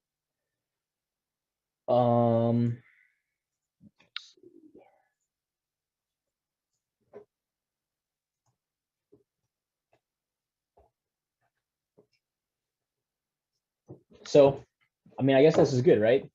There's most people here are at least interested, which I guess makes sense, right? Why'd you come to a promoter summit if you've already given up on your race? Although I do know that Phil Towns is officially off, according to a message Chris left in the chat much earlier. And I am not surprised. I can't imagine trying to coordinate a road race through 6 to 8 towns that runs in June. I've been seeing a variety of casual dates getting thrown out in the chat, which is great. That's awesome. I have been running that submission form where everyone puts in their intent. If anybody has not filled out the form, I'll include the form on our post summit information, so you can get that in there. But we definitely want to keep this all on a spreadsheet so we can start ferreting out those conflicts as they come up. Like I said, right now there's basically no conflicts, especially not before August. But I don't want to say that and then turn out to be wrong because someone didn't put their intent on that sheet. So I'll include that link. Add the dates to the Nebra calendar link. Brian, what does that mean?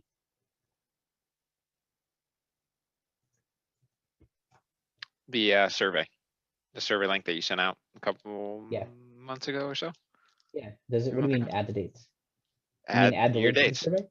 No, I mean, Add my, like, this is a, for the I'm crowd. saying for Yes. people, for the crowd, yeah, for Yep. people throwing their dates in this Exactly. chat. Exactly. So at the end of the summit, you're going to get an email that's going to include all the links that got thrown in the chat here, all the USAC cycling links. One of the links will be the Nebra 2021 calendar, Google Doc and spreadsheet. So anybody who has not registered some intent on that, please go ahead and do so we can pay attention, keep tabs as best we can on what's going on. All right, I see Lydia's advanced a slide and I appreciate that. This is a essay question. So Actually, while we're waiting, Colin, for people to answer this question, I see you have a pull-up rack in the back. You want to do I some was pull-ups for really, us? no, what do you mean? No, there's nothing to see there. I'm not weaker than I've ever been in my life right now. I could do 12 pull-ups, but I think it would distract from the seriousness of this meeting. Right. Mhm. Yeah.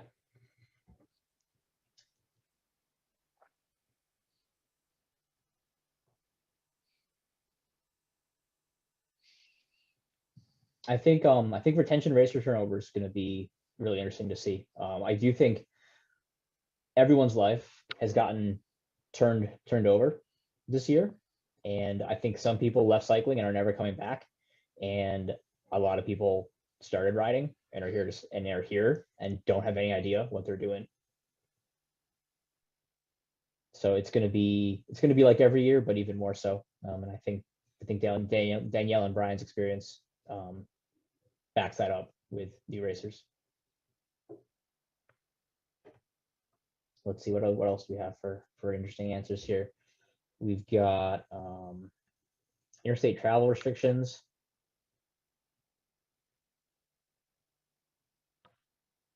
That's kind of a during pandemic thing. Yeah, I think in addition to race return, I also think we're going to see significant race turnover. Promoters that have retired and races that are too expensive to run, may never come back. It's a lot easier to do an event every year when you kind of just have to, and I think a lot of people after taking a year off will be thinking hard about if they want to do their event again. Yeah, I think actually capturing parts of the market that just emerged because of rec riding is super on point. We know they're out there, and the question is, how do we get them to come to, this like weird and intimidating form of bike racing? And yeah, I think we're gonna definitely see budget issues as well, with maybe higher costs for COVID compliance, definitely lower turnout due to either field limits or maybe less racers.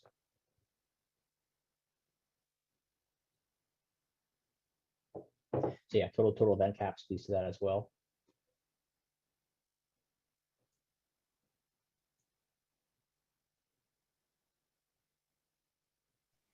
Colin, you want me to stay on this? And people are writing in interesting things, but I know, right? We got a call with like 40 people, and everybody gets a sentence. Like, that's a lot of sentences.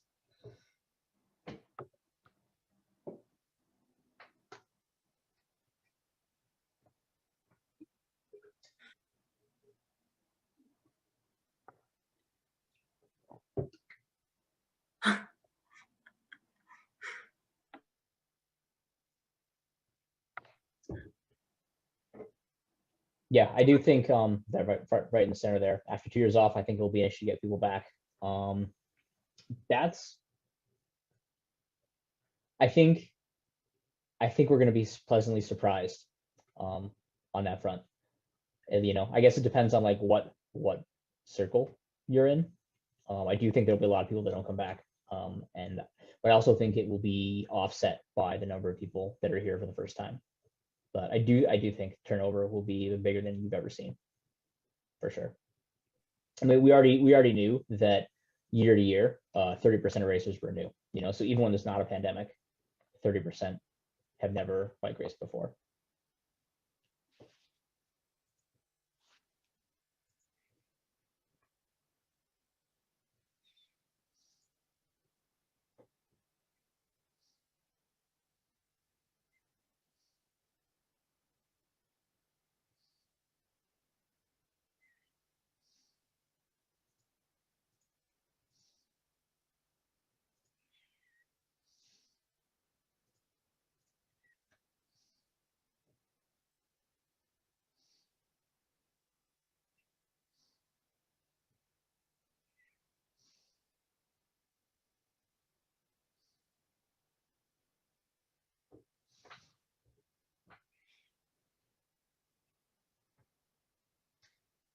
So this is an interesting one. Looks like we unanimously think that the biggest challenge is going to be venues.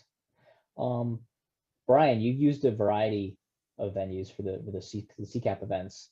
Did you have to change any venues? Did you have any issues at all with the people you work with? No, actually, we had good support from town public venues and private venues as well. Mhm. Actually, So this across the year, board. yeah, this year, to comply with what Rensselaer Field is doing for they're like a big COVID testing site and vaccination site.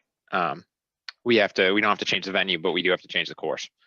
So, and just trying to like offer as many solutions to be able to work with them was probably the biggest hurdle with that for sure. But the new course Danielle, looks great. It's going to be a lot of fun. Yep, a lot of fun.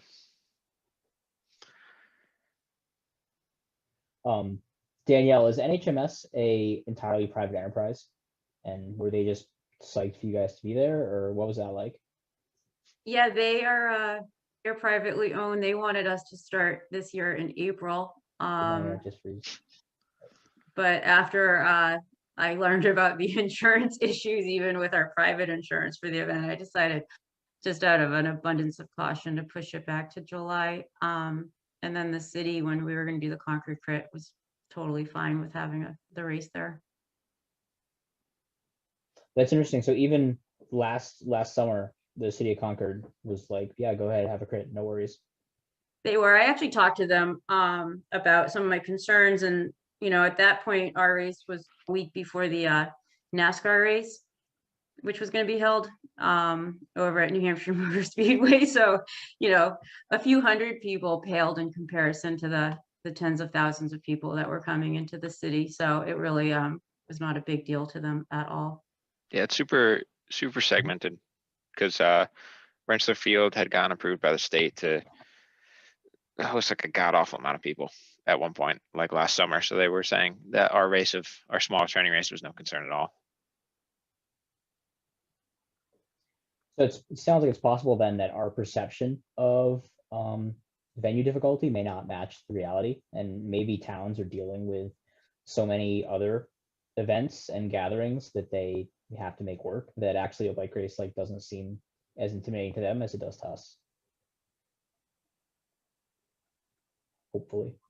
And then, meeting COVID restrictions / guidelines, that, it seems like these things are for the most part doable, depending on where you are, but it does require, you got to do the work to track them down. You might have to call the governor's office, or, do God knows what else to determine really what the guidelines are that you should follow. So I completely empathize with anyone that doesn't want to do that. No one got into race promoting to read websites about public health and then ask clarifying questions about it. I think as far as actually meeting restrictions, I don't know of any New England state that's like requiring youth sports to happen with a mask on. But I'm also just a guy talking to a webcam, so it kind of falls back on the like Actually, local health. State of Connecticut is right now. Okay. They had put a halt on youth sports for a bit, and they just resumed, and they're requiring for most sports besides like individual like running events and stuff like that to wear a mask.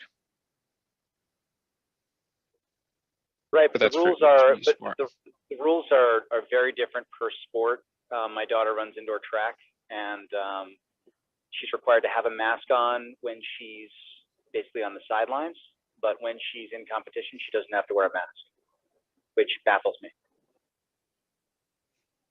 considering it's indoor track. Yeah, indoor is totally different. It's possible, but not every. Wait, they're running indoor track without masks? They haven't had any actual competition yet. They're just training outside. So who knows if it'll actually happen.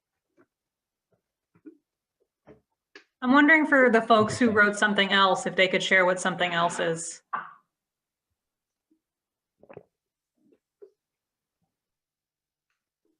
I wrote something else mostly because I am putting on an event for the first time, excluding a collegiate bike race 15 years ago. So that's probably my biggest hurdle. Well, you've come to the right place because you have the combined knowledge of several hundred years of race promoting on this call. And I think almost everybody would like to help you run a cross race in Vermont. I mean, short of actually doing the work. You know? I'm not saying I'd volunteer, but like, you know, I'll answer your questions.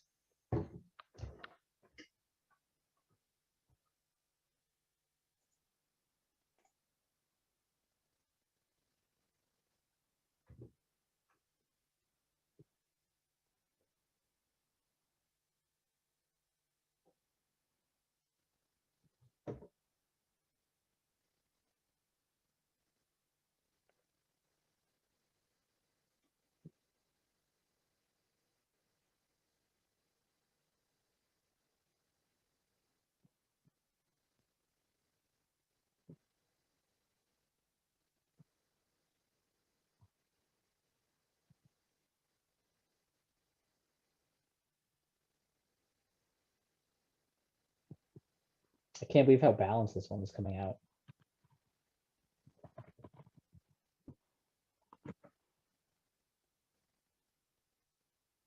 I think it might depend on, at least for interstate travel, I think it kind of depends on what state you're in. If you're in Vermont and there's not enough bike racers in Vermont to support a race in Vermont of any size. Hopefully you knew this, Ben. But then, you know, if you're near Boston, you can run a race entirely with Massachusetts residents and balance your budget. I know that for me personally, seeing other races promoted successfully is really the #1 marker. I feel like a lot of people are a little gun shy, and that's part of why it's been great to hear from Brian and Danielle, that, you know, it can be done and it actually works out better than you might think.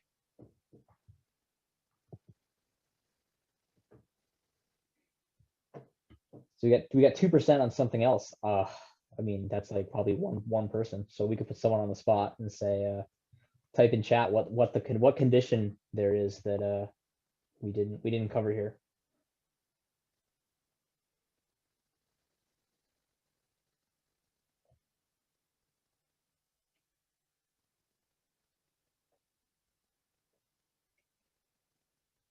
Or not, or we could just move on.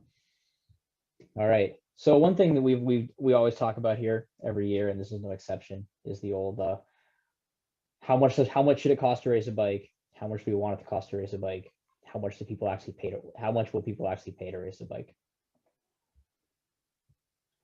So let's see on this one, the basically the further to the right, number 5 is how price sensitive each group is to cost.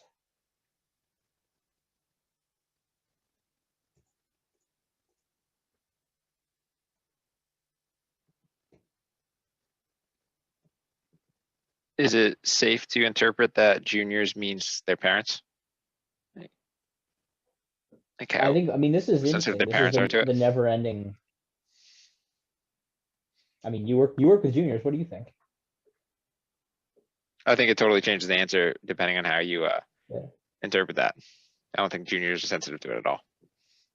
Parents might be, for sure. Right.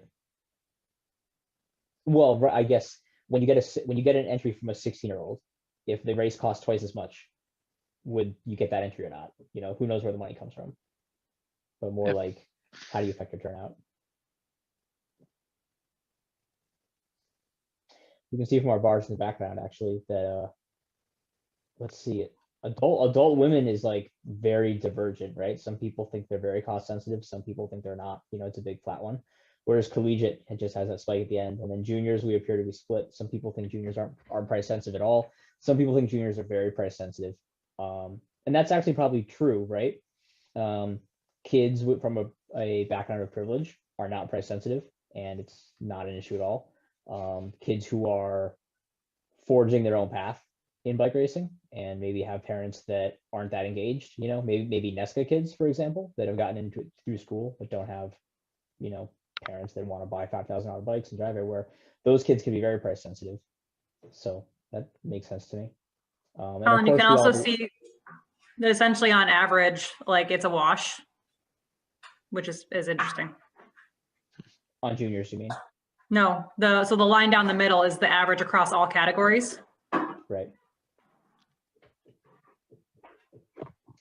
So we all agree that adult men are the least price sensitive. So what this means definitely is that you should charge adult men more, and you should create discounts for collegiate kids. Yeah. I don't know. I mean, as an adult man, I'm desperate for activity, and I would pay more for bike racing than I would have a year ago. That may not last forever.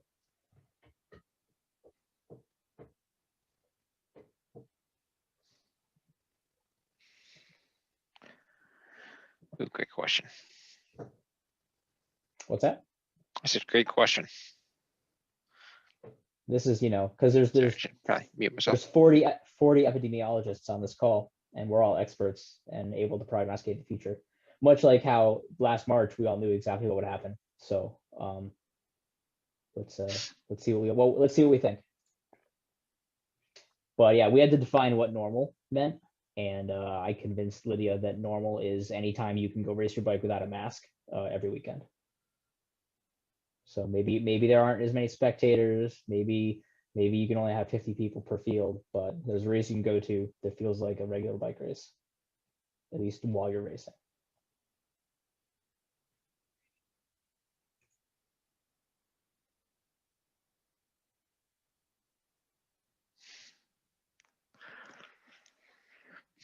And I am shocked by this response, but yeah, wow. So people don't think we're gonna have a cross season that feels like a normal cross season for the most part. And I would love to be wrong. I would love all those people to be wrong, but if cynicism was your method of predicting things for space starting last year, you would have gotten a lot of things right. So it's probably safe to remain cynical until proven otherwise. So I guess the wisdom of the crowd has spoken, and we're going to do some stuff this year, but it's not going to be normal until next spring.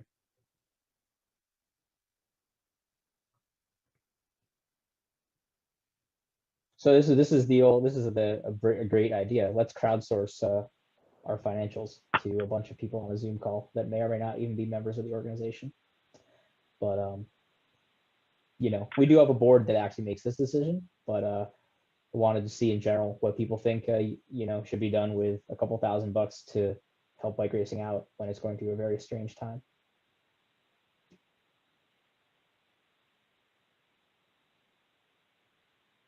And you can pick any two, right? Yeah, I don't think it's populating. Is it broken? Or is I thought everyone was just stalling. Here we go. They're afraid. I don't know. It's stalled. Okay.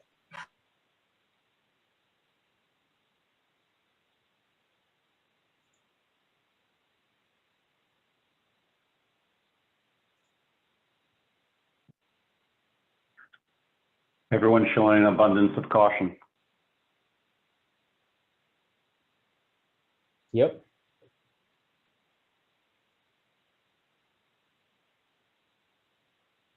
I mean, we certainly will keep running our grant program, so that's if people apply for grants, I think we'd love to give them some money, and we appear to have some money. But yeah, what's the role of a volunteer run organization with a small budget other than sending emails and coordinating schedules, because we don't really need to spend money to do that. But I do know that by spending money, you can achieve things, and our goal is to achieve things. So the real question is, what do we want to achieve, and when do we want to start trying? But I guess if people don't think we'll have a normal season until 2022, it makes sense that we also wouldn't want to start fully investing in Colin, until 2022. For a reference point, can you let people know how much the grant budget was in 2019, say? Ooh, 2019. I think it was, the budget may have been 5,000. I'm going to say it was 5,000 plus or minus 1,000. That's what you get for asking about a year that wasn't last year, because I don't have it in front of me. But I think, yeah, over the years, I think we've sent out $4,000 to $6,000 in grants, if I recall, over the recent years. All right, and this, hey, look, it's 5:58. As promised, this meeting was 2 hours. Here's our final question. This is a note of hope. What event are you most excited to go to again when it comes back? I'm typing my answer fast to make sure people see it.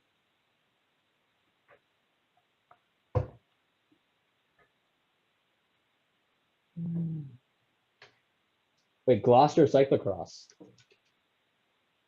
I have bad news about that one. Is Paul Boudreau on this call? Can I heckle him about the fact that Gloucester is over and not coming back, I think? All right. This is a beautiful and varied list of the great New England bike races. And D2R too. Whoever wrote the return of Witch's Cup, is there any information about Witch's Cup actually coming back? That was mine. I have no information. Oh, you can just type anything into this? Oh, we have 2 Witch's Cup. Bring it back, people. All right. Well, this is we'll have to send a screenshot of this to Kurt Ma from competitive something, right? Whoever up there on the North Shore was promoting Witch's Cup. It's Kurt Ma. I forgot the club name because I'm old. But well, there you go. We've got 2 votes for people that miss Witch's Cup desperately. But yeah, I'm mainly in agreement with anyone, or any bike race. Because I think we're all missing bike racing completely. I got Adam Myerson in my DM saying, do you want me to update people on the NECXS? And I mean, the update is that the UCI Cross Series does not exist in New England because there's only 2 UCI Cross races. Adam, if you want to say any more about that, go ahead and unmute yourself. No, that's generally the gist. I feel like often at this meeting, people are looking for those kinds of updates. So yeah, I don't have any, there's no plans for a series right now. And that's the first time there hasn't been a series in, I don't even know, maybe 30 years. I don't know. I can't speak for NBX. Supercross, I think, is unlikely to happen. I'm seeing some questions there. Scroll down, make sure I got that question answered. It's possible that the races that were previously UCI that are not now will still happen, but I don't have any information for you on that right now. Colin would actually know better than I do if those people put in for, when we were all asking for dates, and at least for the New England races, if people requested dates. But Northampton's on the first weekend of November, which is not its normal date, but it's on that date because there wasn't supposed to be a Pan Am Championships, and USA Cycling asked us to be on that date. And then after the fact, someone did come forward looking to put on a Pan Am's, but we were at the point now where not only were we locked into that date, but so were the races that were behind us, and everybody tried to shift back one weekend to make room for Pan Am's, but instead the solution is that Pan Am's will be on the first weekend of December, which is normally NBX. I don't think that matters for most of us, but just so you know that for the other organizers, that we'll probably go back to the second week in November in 2022, but for 2021, we're first weekend in November. That's the gist. I don't think there's anything. Oh, I'm not expecting there to be a New England Crit Week either, because similarly, I can't run a series without events. I still have this goal that in the 10 days that follow July 4th, that we can get some of our best weeknight crits compacted into that window. That window traditionally puts us between Tour of America's Dairyland and Intelligentsia Cup. And so thinking about a series that works for New England, but that will eventually draw national riders from around the country, that's the window we target. And historically in New England, that has been a big week of bike racing. It's been a long time since it's been the case, but when Fitchburg was a one-day race and there was Andy Raymond, and some of you are old enough to remember this, but I think it's possible to build that week back up, but that's clearly not happening this year. So I'm open to potentially putting together some, if a bunch of crits happen and I can string together a series for promotional purposes, I'm not opposed to that, but I'm not putting any work into that right now. I'm not aiming for that to happen. I'll wait and see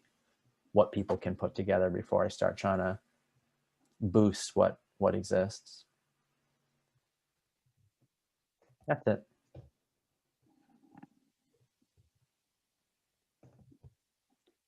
I was typing in chat because you were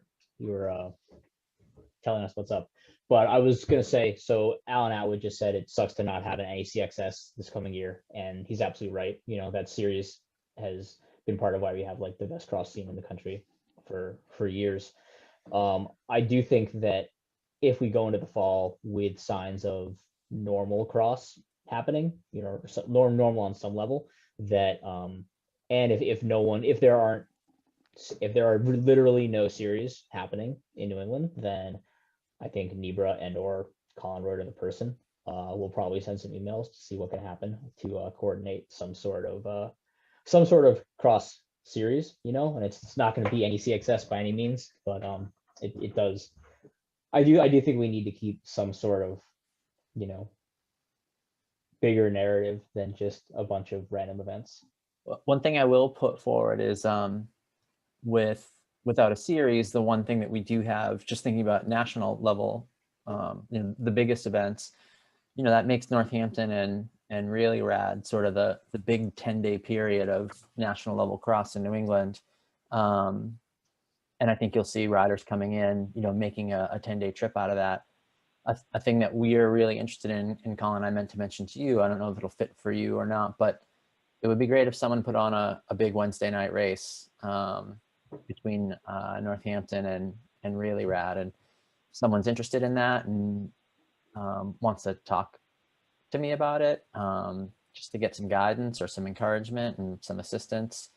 Maybe Midnight Ride can come back in that window, but we think it would be great incentive for people to come for those 10 days and could get tied in with the marketing that we're already doing. So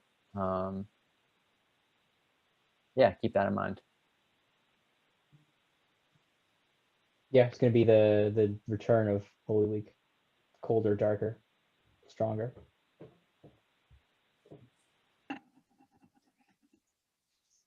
So, all right, everyone. Thanks for your time. Thanks for hanging out. Thanks for listening to me. Thanks for asking questions. We'll do it. Yeah, I got a bunch of links that'll be in your email with a recap. Brian has recorded all this. I see it says recording in the upper left. So I'm terrified to see hear what I said to myself. So we'll get this posted up on the Nebra YouTube in however long it takes to encode 2 hours of video. Hope you got a good internet connection, Brian. And we will go forward from there. Seems like our biggest issue right now is that Nebra needs to find a 7th board member. So if anybody was deeply inspired by this meeting and wants to be part of it once a month, then send us an email.